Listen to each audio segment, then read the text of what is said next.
What's up, everybody? This is the 2021 Porsche Taycan Turbo. Huge thanks to Double Strike Photo for providing me here with his very cool, very unique Taycan Turbo to review for you guys today. So about the Taycan Turbo, well, 2021 was the second model year, got some of the first year bugs out of the way, and so 2021's here nice and solid and pretty much the same all the way up through 2024. And so as far as the styling on the Taycan, obviously it was very radical when it first came out and still stands out even a few years later here. It's just so wild looking, so otherworldly, and this one in the gentian blue metallic just looks really nice and just is so cool with the little LED lights you have there in the front. I just always thought it was a cool look where they protrude up there with the fenders, and this one also has the sport design kit on it, so you have the sportier front bumper, you also get the side skirts and the rear little additions as well. But otherwise, this one also has the 21-inch optional Turbo S Mission E kind of wheels on it, and they are really sweet looking. This one also has the extra cost option of having them painted to match the body color, which is a really cool touch. This one also has those specially coated rotors so that you have the mirror finish there, and also provides 95% less brake dust than a regular brake, and that's why you have the white calipers there to show off the fact that they stay really clean, which is an amazing thing. I can't believe no one else has copied that yet, because it seems like an excellent idea. But otherwise, coming down to the sides here, you have a powered charge port here on both fenders, which is a very unique thing to have it on both fenders. Basically everything else only has one charge port. Here you have it on both. It's very handy and convenient at charging stations.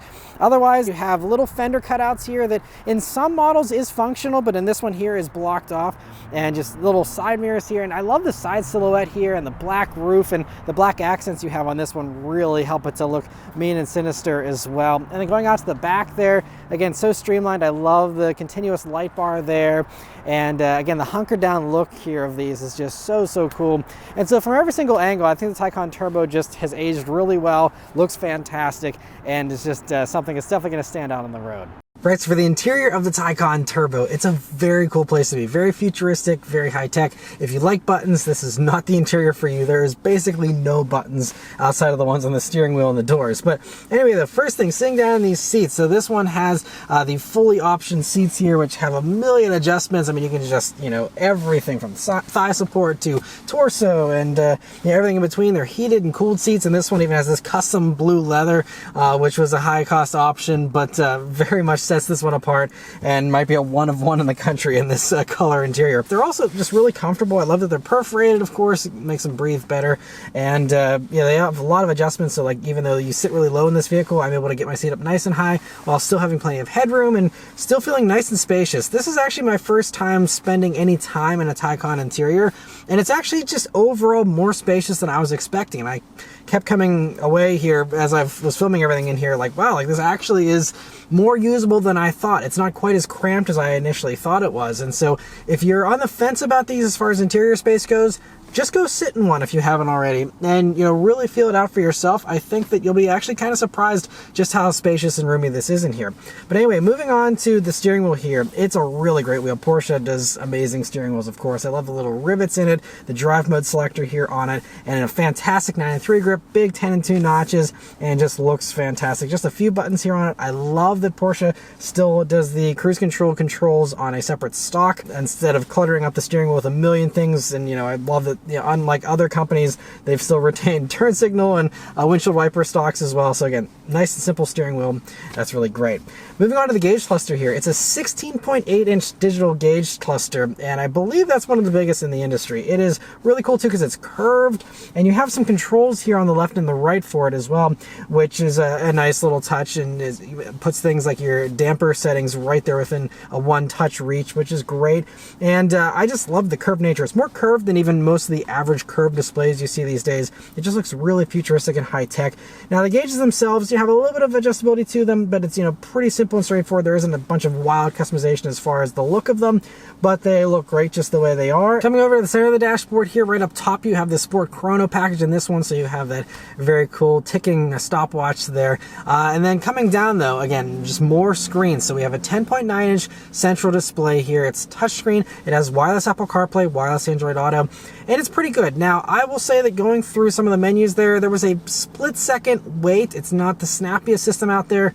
Not the end of the world either, nothing to really make a big deal about, but, you know, just didn't strike me as being a super fast screen, you know, but it works fine. And I actually like this new setup here. So they have been tweaking it, and they've made some revisions over the past, you know, few years, but I think that, you know, the way this works is pretty simple and straightforward, and, you know, it's not overly complicated. I like that it's all touch, and, you know, just, to me, it was actually pretty simple to use. And so, you know, all the basic stuff with navigation and, you know, changing your drive modes and settings and things like that, and all just works really well.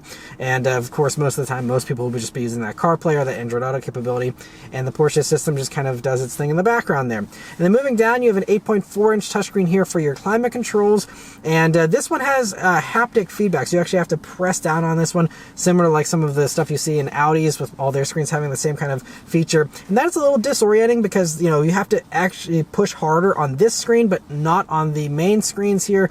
So it's just a little bit of muscle memory. I guess you have to train yourself to be like, when I'm using this one, I gotta press harder. But just in my first few minutes here, I've been like, oh wait, why isn't this middle one working? Oh yeah, I gotta push super hard, but it's only on this one screen.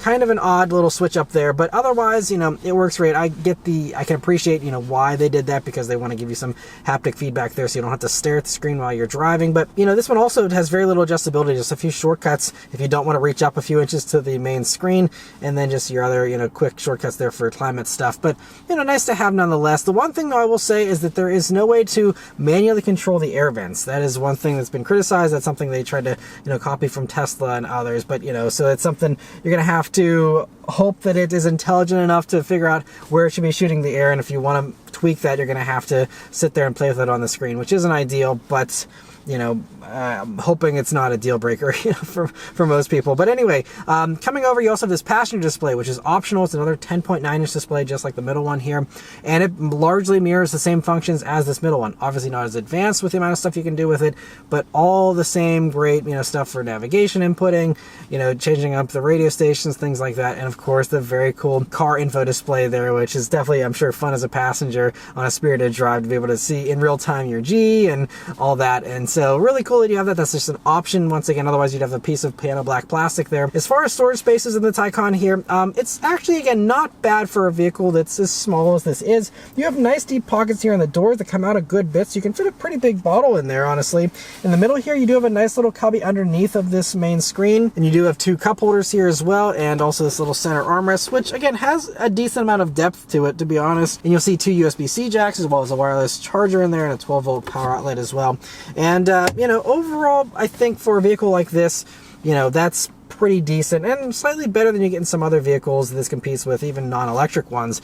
And then moving on to the backseat here on the Taycan, also pleasantly surprised with the amount of space. Now, Porsche was very smart about trying to give extra little cutouts for your feet, so you'll see that right beneath the driver and passenger seats there. But I'm 5'9", me sitting behind myself. I easily have, I'd say, about 3 inches of legroom to spare. Again, that is more than I was expecting, and honestly pretty good. You know, obviously it's only a 4-seater here, and you have that little console in the middle. You could also get a passenger display for the rear seat occupants as well. This one does not have that option, but, you know, it still has all the other luxury features there. Their own air vents, there's a fold down center armrest with cup holders in it.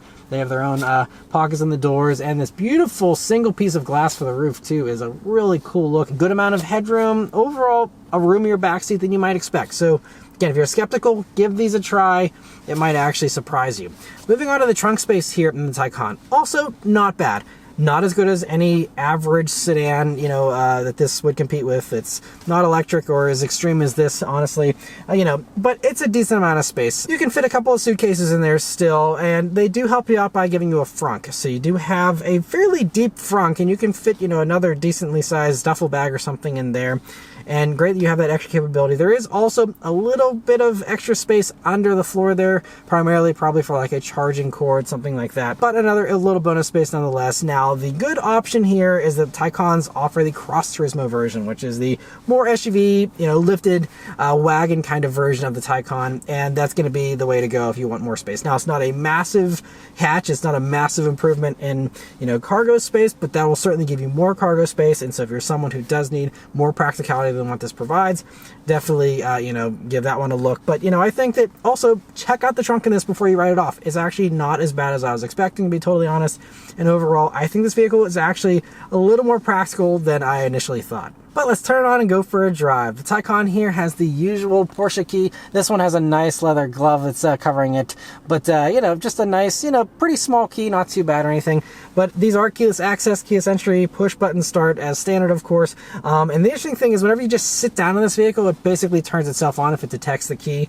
And so it's basically all ready to go here. The power button is primarily, I guess, just to turn it off, or if you're trying to do something out of the norm, but it usually can predict when you're just ready to set off, again, much like the competing vehicles that it was trying to go after with the Tesla and all that. But, you know, everything just turns right on and it's ready to go. All right, so setting off here in the Taycan Turbo. So the first thing you notice, I think the first thing that I'm appreciating is that you don't feel like you're sitting quite as low as I was expecting. So you actually have a really good view over the dashboard, and the hood really sinks down so you only see the fenders, honestly. And it's a really good view forward. The only thing I'll say is view out of the back is very narrow. It's not the best visibility there in the back.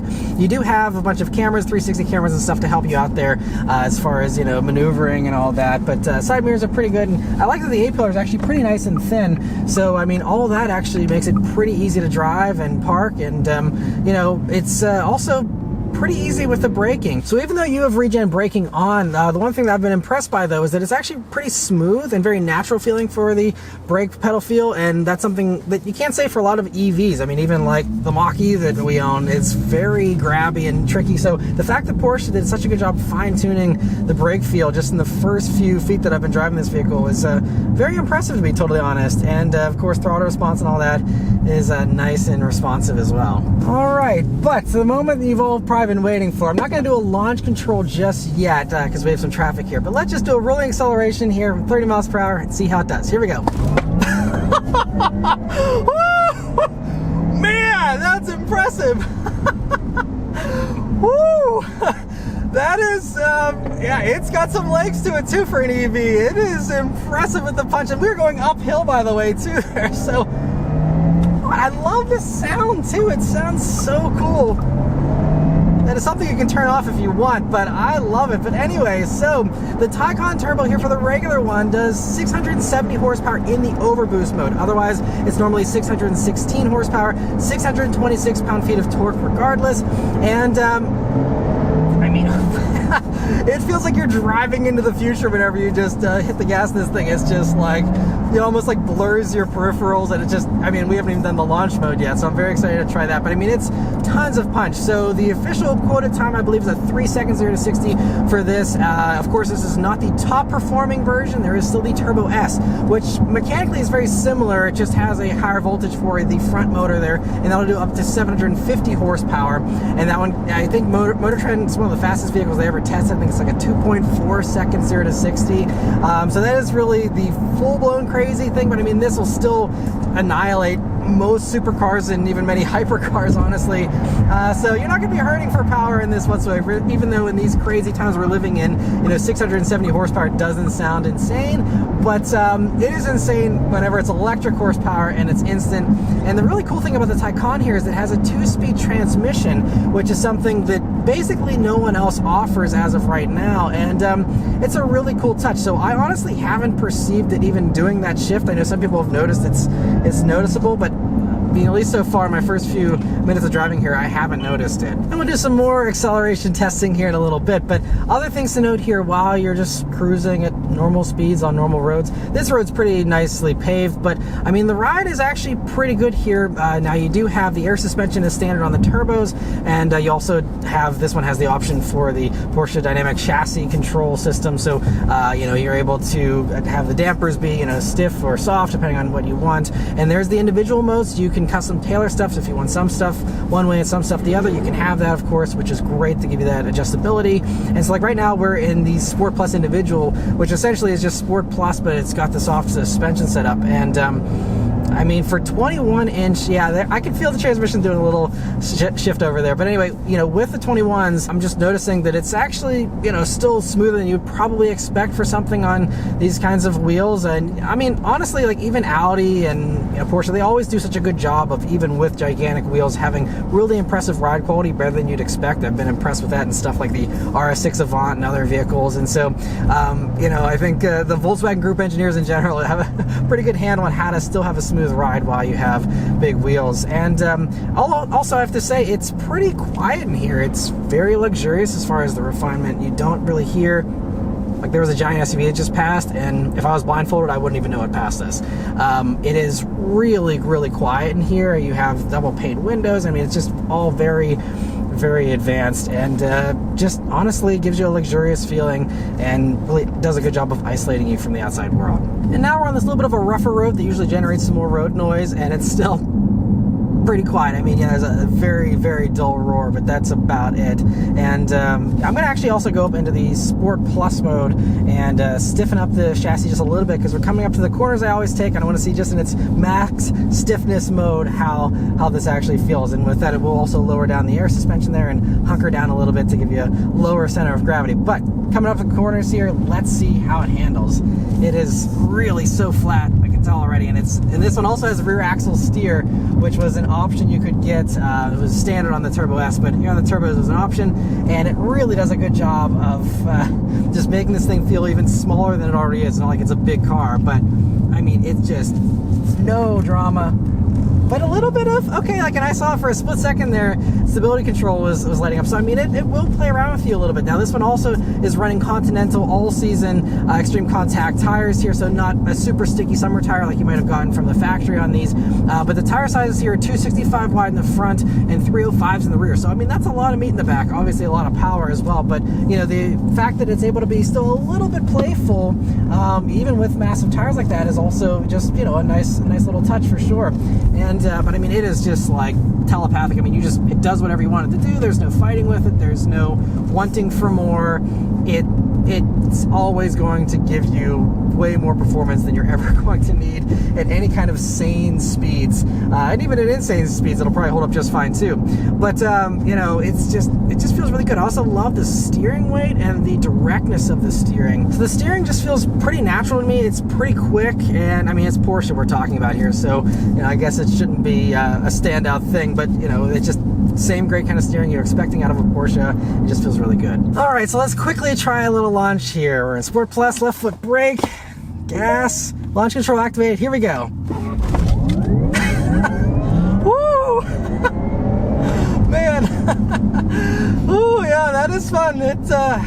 It's so much fun. That will never get old. Like, unless you're someone who doesn't smile when you're on a roller coaster, like, this will always be fun. And yes, it's not making a bunch of racket, it's not smoking tires or anything, but it is so much fun. And yeah, it is an absolute blast. I absolutely love launching this thing. And by the way, the 3-second time is the official rated time, but the owner kindly filled me in and let me know that it's a 2.6 second time in reality. And I mean, it feels every bit that fast, and does feel probably a tiny bit faster than the RS e-tron GT that I reviewed a couple of years ago. Now, I'm probably splitting hairs here a little bit, because I mean, they're all insanely fast, and who can truly tell the difference between a 2.6 and a 2.8 seconds or to 60 or whatever, but it is it's all insanely fast, and it does it though so effortlessly, so smoothly. One of the great things about Porsche is they were really focused on the repeatability and the track endurance for these as well, so you're able to do those launches repeatedly, unlike other vehicles that have these big long warm-up and cool-down periods. Like, I was able to just left foot brake. As long as you're in Sport Plus mode, it just launches, and it's you know, pretty brainless, honestly, but it all felt very controlled, very you know, safe, and it does a really good job. Porsche's done a great job of just optimizing that whole launch feel, so that it feels great, but it doesn't feel like you're doing anything that's going to break the car or anything like that.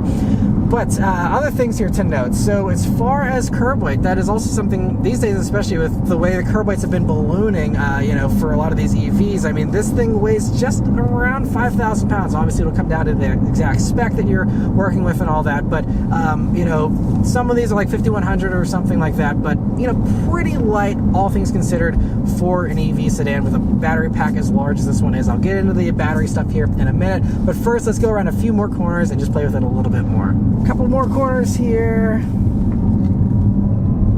Yeah, it is It's also pretty nice and neutral. I saw some other reviewers were saying that, you know, it sometimes could feel a little understeery in certain cases, and then oversteery sometimes as well.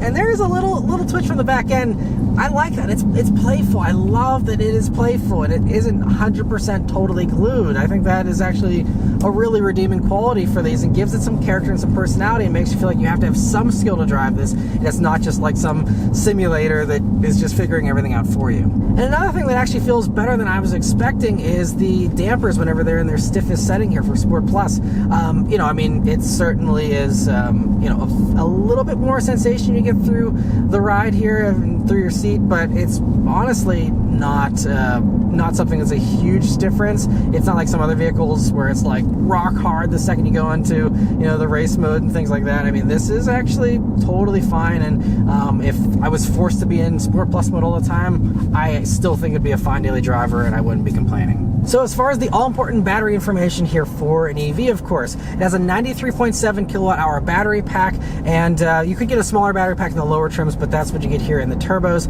And so as far as recharge times here, you can do a 10% to 80% charge in just 18 minutes, thanks to 270 peak kilowatt charging, which even with the newest 2025 ones, they've gone beyond that to 320. But 270 is still, you know, better than almost everything out there, and it means that you're not going to be sitting around at chargers very long, assuming you can get that, you know, peak rate and you're at one of those high power chargers. But, you know, it's just great that it charges so quickly. It also has a 19.2 kilowatt onboard charger as well, so whenever you're doing charging at home and stuff, it's still going to be very quick, assuming again you have the right hookups and all that. But I mean, you know, it's great that it's one of the fastest charging EVs, and so if you're looking for a road tripper, it might not be the most amazing. It's not going to, you know, have the record range number or anything for an EV. Speaking of range, though, these are rated, I saw between 212 to 220 miles of range is what they're officially rated at, but the owner of this vehicle said that you can get well beyond that into the high 200s, you know, if you go into the range mode, which will also calm things down, or even if you're just, you know, not going super quickly. But basically, Porsche has heavily underrated the range figure. So if you're shopping for one of these and you say, oh no, it's only got 200 some miles of range, I can't handle that, it might be a lot better than you're expecting. So definitely, you know, do some digging, but as long as, you know, you're not driving the vehicle like an insane person and hammering on it non-stop, you should get more range than that official rating. And even if that's all the range you get anyway, I mean, again, it's so fast with charging. This is something that I've argued with, you know, stuff like the Hyundais as well, which have a, you know, pretty quick charge rate as well, where it's like, you know, it's not as big of an issue. Yes, you still have to stop, but you're stopping so quickly that for the average person, unless you're cannonball running and you're sprinting to the bathroom and back, like, it's always going to be basically ready to go by the time you are. And so, you know, that's one of the huge perks here of the Taycans, and it's all thanks to that 800 volt architecture that these have that they're running, and that's something that, again, is not very common. You know, even a few years later here, the Taycan was really so far ahead of the curve whenever these first came out, and it still has aged really well, because here we are several years later, and, you know, most other companies still can't match this charge speed. And now out here on the highway in the Taycan Turbo, again, obviously nice and smooth, nice and quiet. We're back into the individual mode here, so we have the nice soft damper settings, and it really is great. Now, the one thing is, even, you know, back in 2021, Porsche was nickel and diming you for some of the options like they are known to do. And so, for example, you still have to pay extra for like blind spot monitoring. That was something that wasn't standard. A lot of new stuff now has been made standard for 2025, but, you know, if you're shopping these on the used market, just make sure you really got to go over the options list with a fine-tooth comb and make sure you're getting everything you want. Because, for example, this vehicle, the stickers for almost $195,000, doesn't have a $300 heated steering wheel option. You know, so it's just going to come down to the original owner and, you know, what they spec, and, you know, who knows why people do what they do. But, you know, so that's just one of the things you have to keep in mind. But one great thing is, you know, you do have adaptive cruise control here, and it has, you know, all the usual stuff you're expecting, but it also has Porsche's InnovDrive feature, which can do some preemptive braking for you, and does a few other things. I won't get into all the technical details. You can deep dive that in other videos if you want. But, you know, just high-level stuff. It's going to have all the usual stuff you're expecting with the adaptive cruise and all of that. Now, it's not a hands-off system or anything. You know, Porsche still is focused on you being the driver and driving yourself, but it's going to have the lane keep assist. That was something that was standard, and, you know, some of the other stuff there, the automatic emergency braking, all the usual stuff, those things thankfully were standard, but blind spot monitoring and a few other little things just aren't the things that weren't. So just, you have to keep that in mind whenever you're shopping for these. But otherwise, yeah, it just seems like it's a really great highway cruiser, and it's also impressive too, whenever you're dealing with a vehicle that doesn't have an engine to mask, any other squeaks or rattles. I mean, this vehicle has almost 40,000 miles on it. It still feels nice and tight, and there's no bad sounds to be heard here. And then once you turn on this Bose stereo, I'm sure even the road noise will just fade away, and you'll just be bathed in your favorite soundtracks. And one other little thing I want to add here to this video in particular is ownership experience. So Nikhil's riding passenger here with me, and is very kind to be up for being on camera here and talking a little bit about his ownership experience. And so just a couple little questions here. I mean, the first one is, why did you pick the Taycan Turbo? So, good question. So the easy answer is midlife crisis. The longer answer is I was cross-shopping this between some of the most unusual ones because I wanted to go electric. My previous car was an Audi S6, so it had the twin-turbo V8. It was a great performance sedan. I wanted something similar. And I was ending up cross-shopping between the Ioniq 6, which hadn't come out yet, so I was looking at the Ioniq 5 at the time, or the Kia EV6 GT. The problem with the EV6 GT, the mileage was just terrible in terms of the range. Yeah. And the Ioniq 5 didn't have quite as much performance, and the Ioniq 5N hadn't really been announced yet. So I was looking for something that was electric, it had the performance, and then I said, well, why don't I look at a certified pre-owned type of a Taycan, see if I can go down that path, let someone else take that upfront hit. And so I originally started looking for a Taycan 4S, and then the devil on the shoulder was like, well, there's a turbo, and you're going CPO, why don't you go with that? Yeah. So I started looking for these, and then when I ended up finding this one with all the the customizations and the things that I really liked, that was the path. But frankly, practicality and the cost of not having to pay for gas for a V8. Yeah. I mean, this isn't the most practical car by any stretch, but compared to a bunch of maintenance on a V8 engine and expensive gas prices, I'm actually doing a lot better on monthly costs now than I was before. Yeah, and that's great. So is that one of the main things you love about them? So performance is one of the things as well. I mean, yeah, performance, I mean, it absolutely was, especially going with the turbo. I mean, like you said, it puts a smile on my face every morning, and the ability to just take the kid in the Civic R who's trying to race at every traffic light and teach a lesson or two is nice. Nice. But when I'm driving, to and from Cleveland to Pittsburgh once a week, and from Akron to Cleveland multiple times a week, it's a nice cruising ride. It's comfortable, it's fast, it's quiet. So it really is kind of the best of all worlds. Yeah, that's great. So what don't you like about it? Software. So that's the big thing. So everything works, everything is fine. There's a lot of software gaps that you see with like the phone app. Like one of the nice things with EVs, you can preheat your car from your phone. Yeah. Well, to do it, you can hit the preheat button on your phone app, and there's a 30-second cycle where you have to wait for it to refresh whether or not it actually hit the car, pinged it, activated, started preheating. Yeah. Once in a while it won't, you gotta do it again. So it's like just goofy software stuff. Like the built-in navigation works perfectly. Yeah. Doesn't have all the features I'd like it to have. So that's kind of the biggest downfall, is I think the software side of things.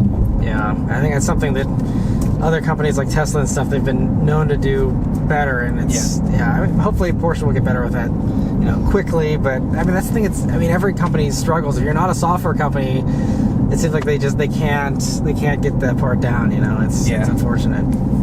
And that, actually, I was looking at, you say Tesla, that's one of the ones I was, when people say, well, were you looking at a Tesla? And frankly, yes, I was. I was looking at like a Model S, for example. The problem I had with the Teslas, again, was the Model S at least has the driver's information display. It didn't have an option for heads-up display. Everything's on the center screen. There's no physical controls. Admittedly, this car's not better in that regard, but at least there's dedicated control zones for certain things. And like the glove box is a physical latch, and I can use Android Auto. I don't get stuck with the built-in stuff. So there was a lot of stuff from a Tesla perspective. And again, right, the perennial full self-driving that never arrives, right? Yeah. You pay thousands and thousands, it never shows up. Even now, the beta's still not full self-driving and probably won't be ever. Right. So, and then frankly, as shallow as it is to say, they're a lot more common. And I was like, if I'm spending a lot of money anyway, I'd like something that's a little bit more unique and stands out. Absolutely, yeah, no, it makes a lot of sense. And I mean, build quality, I'm sure, is much better on this as well. That's definitely a big one. The interior quality and the build quality. And I know people always make the panel gaps jokes, but the build quality, like the interior design, was a big part of it for me. Yeah, no, it is so cool. I mean, you're right. Like, why would you want to blend in with a sea of everything else whenever you can have this for the same money? And it's a great choice. And I mean, I don't know. It's insane you found this spec with the blue seats and everything. 6 months of meticulous searching. Wow. And a good friend of mine who's a neighbor that runs a exotic used car dealership business, who I consulted with heavily. Yeah, well, that definitely helps, because I mean, this thing is one of a kind, and yeah, you have a very cool car. Do you think you're going to keep it for a long time, or do you cycle cars? At least 3 or 4 years minimum, bare minimum. Hopefully longer than that. I'm a little nervous about owning it outside of warranty because it's a German car, and owning a German car outside of warranty is usually asking for trouble. Right. So probably 3-4 years at least. Okay. Do you think you're eyeing the new one? I know it's a little ways away, but you know what? By the time I'm ready to get out of this one, the used prices on those will probably be affordable. Yeah. So maybe that's the next one. This has kind of spoiled me for I don't know what I'm going to do next, to be honest. Like maybe the Ioniq 5N would be another choice. Yeah, I'm excited to drive that hopefully this year.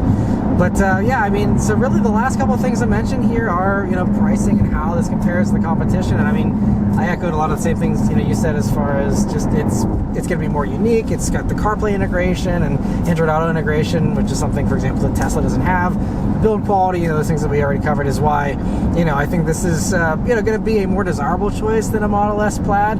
Obviously, that has its own hype, and it's, it's, I'm sure, an impressive vehicle. I have not driven anything faster than the P100D, but, I mean, it's another vehicle that's, worth considering if, you don't care about smartphone integration, and, the other things about Tesla and the quirkiness of them, it doesn't bother you. There's that. There's also the Audi RS e-tron GT. I reviewed one of those a couple of years ago, and the real thing about that is compelling is the physical buttons. You have real physical buttons, and that is something that is I think making a resurgence here. I think people are realizing, like, hey, like, having everything be controlled by the screen can sometimes be a little bit annoying for some people, and so it's really cool if you just to have that option. The fact that Audi has made the RS e-tron GT for people who want a more traditional interior, it just has one screen.